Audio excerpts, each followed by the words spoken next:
I don't know if you have noticed, but my list hasn't featured many sports games yet.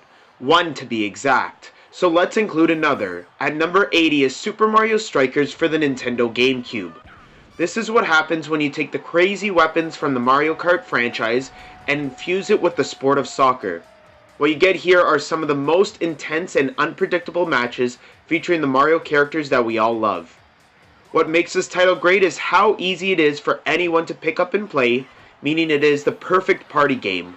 I have actually hosted a few Super Mario Strikers tournaments in the past, and I can say without a doubt that people are satisfied with the result, even if they win or lose. Donkey Konga for the Nintendo GameCube comes in as number 79 on my list.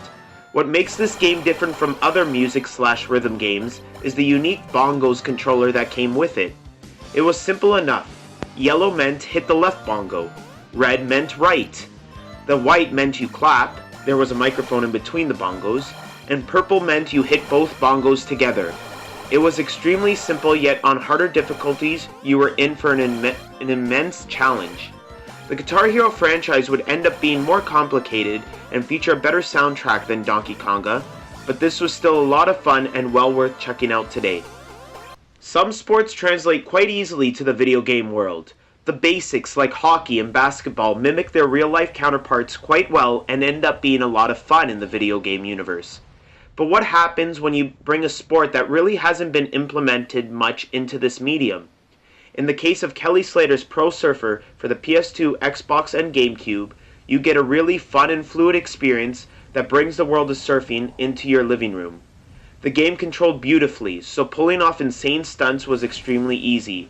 It felt very much like the Tony Hawk series and featured much of the same type of gameplay, only on water of course. This is a true buried treasure that I wish would see a sequel or remake on current gen consoles. Next on the list at number 77 is Def Jam Vendetta, released for the PS2 and GameCube in 2003.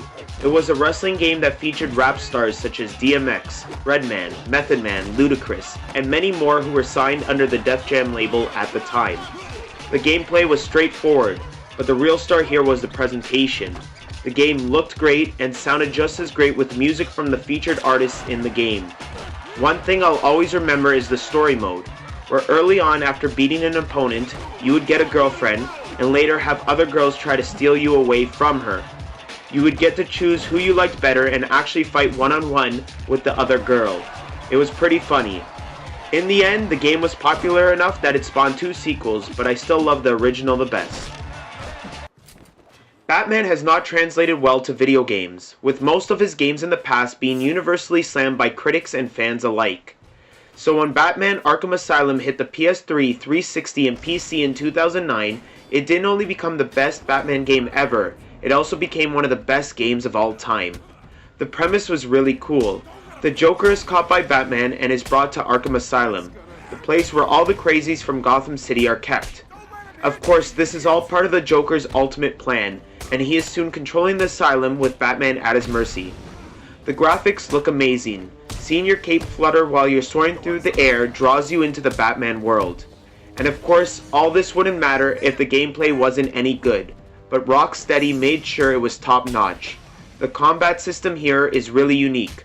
Featuring a bunch of strikes and counters, and chaining together a huge combo is very satisfying. Number 75 is a free-to-play game available on the iPhone called Tiny Tower. You take control of a building where little people, known here as Bittisons, come and visit your building, and then they can actually stay and work at a variety of different stores. There's everything from diners to furniture stores and car dealerships to banks. It's the perfect game to play in short spurts. I usually go back to it for 5 minutes at a time, around 3 to 4 times a day. I can honestly say that it is extremely addictive, as I've been playing it now for over a year and a half, which can be credited to the amount of floors with over 170 and constant updates adding more floors to this day. The whole presentation is just so welcoming as well, with an old school 8-bit feel. Plus, unlike most free-to-play games on the iPhone, you are never pressured to spend real money in order to progress, which is definitely a plus. I have had many arguments with friends about number 74 on my list, the critically acclaimed Flower. People say it's merely a tech demo and not a full-fledged game. I believe that Flower is as much a video game as the latest Call of Duty or GTA. It might not look like nothing more than a soothing screensaver, but it is in fact an extremely fun, relaxing, and heartwarming experience that makes you appreciate this medium much more than the way it is portrayed in the media. In Flower, you are in control of the wind and must blow past flowers collecting petals. It is all handled beautifully using the 6-axis tilt functionality of the PS3 controller and the pressing of any button you want to move the wind. I'll admit that it definitely isn't a game for everyone, as my experience has shown I have met people that despise this game, but I feel it is one of the most fulfilling experiences I have ever had playing a video game. We go from one end of the spectrum on my list to the other with the widely popular Grand Theft Auto 4 coming in at number 73. It might be surprising for some of you to hear, but I'm actually not that big of a GTA fan, with this title and only one other one making my list. I have the utmost respect for the franchise, and I think it's awesome, but I tend to gravitate towards games which are a little more linear. It's just the type of gamer I am. But GTA 4 is a really great game with an amazing story and extremely enjoyable missions. It might have been a step back compared to San Andreas in terms of the amount of stuff you could do and the size, but I found this one to be more enjoyable as it felt more structured and polished. Kind of the quality over quantity approach in my opinion. Number 72 is Alan Wake, released for the Xbox 360 in 2010 and then for the PC 2 years later. It was a game that was in development for a very long time, over 5 years. It was also extremely hyped as it was from Remedy Entertainment, the same developer behind the highly acclaimed Max Payne series.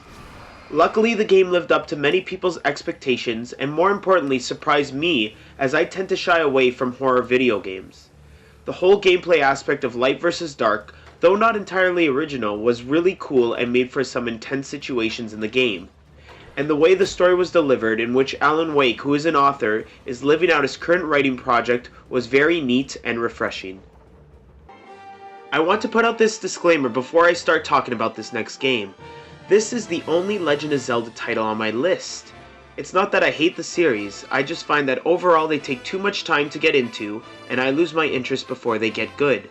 That's why Legend of Zelda Twilight Princess for the Nintendo Wii is the only Zelda game I have ever completed, and it's mainly thanks to my friend Arun, who let me borrow the game and urged me to stick it through the boring beginning. He told me once I hit my first dungeon, I would be hooked, and he was right. Completing the game's dungeons were a lot of fun, and transforming into Wolf Link made for an interesting change of pace. Until I get to playing all of the Legend of Zeldas one day, this one goes down as my favorite.